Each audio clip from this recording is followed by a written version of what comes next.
Golf performance evaluation a couple days ago. So now we know exactly where to focus on in terms of your programming. Gotcha. Right. So first area that we need to address is the mobility. So from a golf standpoint, we know that you could be moving better, especially in the hips, the shoulders, the spine. Right? 3 of the 4 major rotary centers that are important for a golf swing. So the first thing that we're going to implement in your program is going to be a daily mobility routine that's prioritizing those areas in which you have deficits in. Okay. That's going to continue for the rest of your life as a golfer. So right now, I just need you to focus on getting consistent with implementing a daily routine, whether it's before you play, before you work out, or after you play. Doing that over and over again, that's actually going to help change your mobility over time. Okay. So we're gonna, every time you come in, we're going to retest your mobility to make sure we're making changes positive way. And at the 6-week mark of your program, we're going to retest everything in terms of the entire evaluation. So secondly, we saw your upper and lower body power metrics. We learned that you actually do have a lot of power in your upper body. So you're good at producing power in your upper body. You're a previous baseball player, right? I can tell that you're more built up top. So we know that in the golf swing, you're resorting on using your upper body to gain speed. And conversely, we saw your lower body power numbers be in the lower, 10 to 20 percentile of your aging. So I'm not surprised you don't really emphasize training your legs. You also don't jump, right? So it's not a big surprise that you're imbalanced from the upper versus lower body perspective. Right. So first things first in your programming, we need to make sure you have a consistent lower body training routine. Right? So that's compound lifts and then some plyometric jumps. Gotcha. So that's going to help balance out you as a golfer. So when you do need to produce power and speed, you have a full engine to tap into versus just your body. Does that make sense there? No, 100%. And so we're going to start on kind of baseline squatting form and Russian deadlifts or hinging, and we'll see how you progress from there. I want you just to follow the app in terms of your programming. It's pretty easy to follow when it comes to mobility, your pre-round routines, and then compound lifts 3 times a week.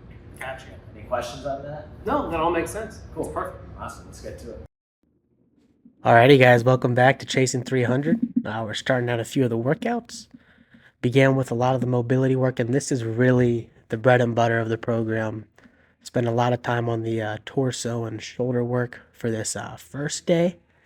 It was really interesting to see just how much emphasis that we put on mobility. Obviously, working here, know that that's key, but it was a big part of the program. Spent almost more time on the mobility first day than I did on some of these workouts. Began with my favorite, the bench press. Good work here. Obviously, one of the big compound lifts. Then went to the K pulley for some of our rows, trying to be explosive. Doing some rotational work. Began to work out some muscles I don't use all that much. I had to bring out Coach Aanand to spot me, even though we didn't need it, but got to be safe here. Again, some more explosive rows. Then we did a little more rotational work here. Really good upper body day to begin the thing. And then Coach Aanand brutalized me at the end of this with a incline bench to renegade row to bicep curl superset to finish it. And then day 2, obviously you can tell I did not like a lot of this work on the glute med. And then we went into the TFL, did not like that one very much either. But really working to release some of these tight muscles that I have that I just haven't used because I haven't really worked on the lower body. Do a lot of internal and external rotation of the hip. And then we tried to jump. This wasn't fun. You can tell my vertical is we're getting there. We're getting better is about all we can say. But a lot of the lower body work felt a little uncomfortable, a little clunky, moving like that. But had to begin jumping, start somewhere. We definitely started from the bottom. And as we got into the second set, definitely felt tired. It wasn't quite getting as high.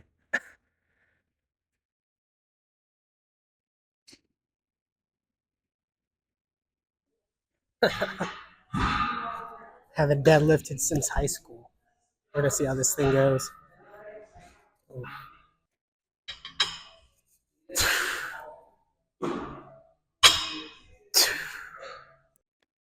Yeah, deadlifts kind of sucked. We can tell the form's horrendous to start off.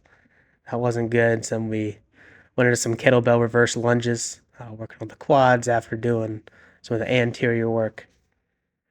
After those reverse lunges, those started to gas me. These kettlebell swings are really where we got messed up, though. Those did not feel good on the lower back. Started to hurt that thing, not going to lie there.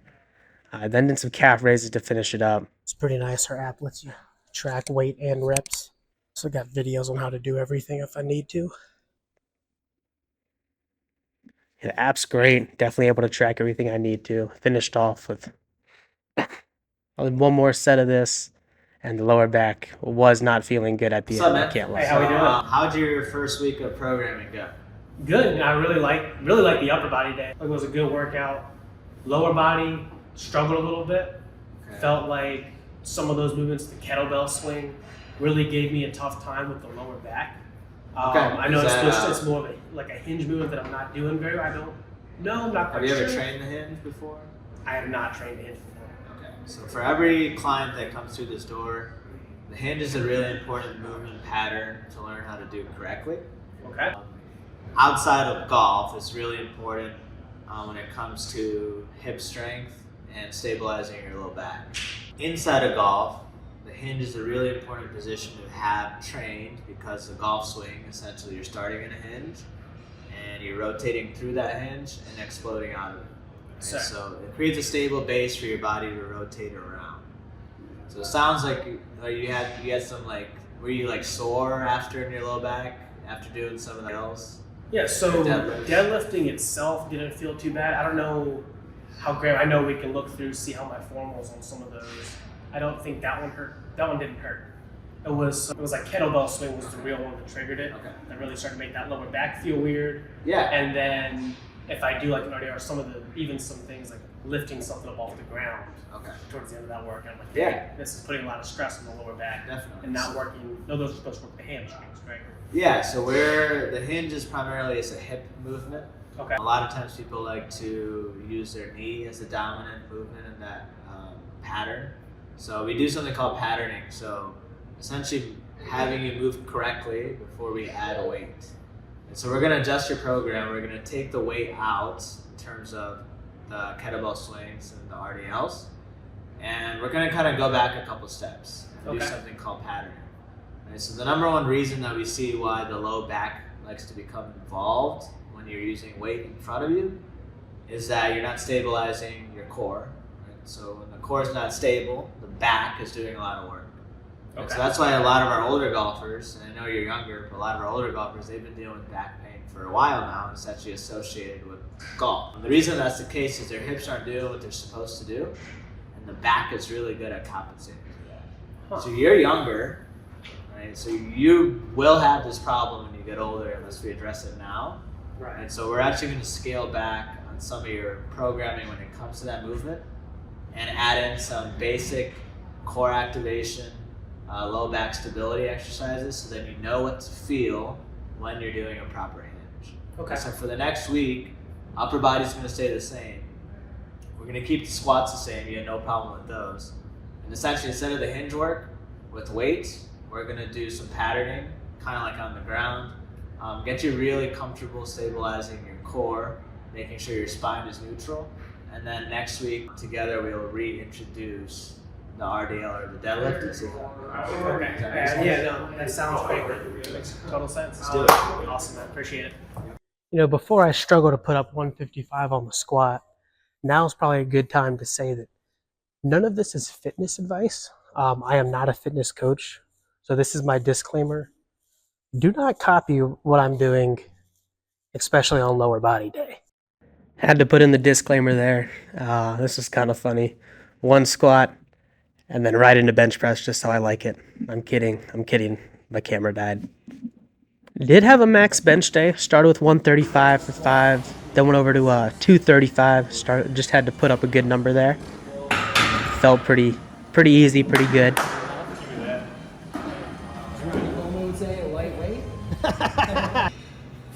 Then we went up to 265.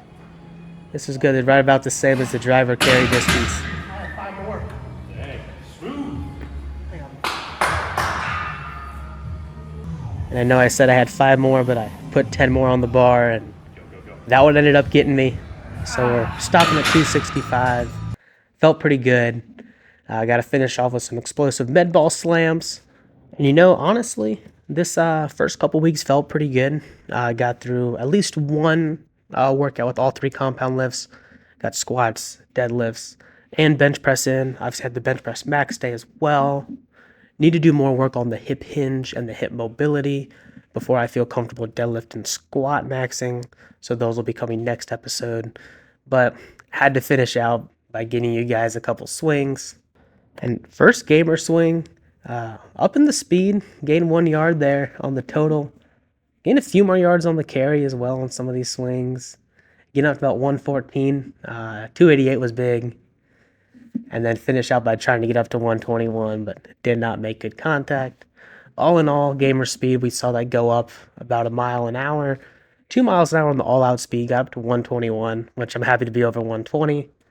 Bench press being over our key number of 1.25 times body weight is huge. Our research here at P4S shows that once you get past 1.25 times body weight, that's where those returns start to diminish.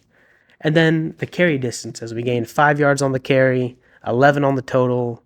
I think a lot of that has to do with being able to move my body better after working so much on the mobility work. But definitely seeing some increases on this first episode. Thank you guys for watching, and we'll catch you next time.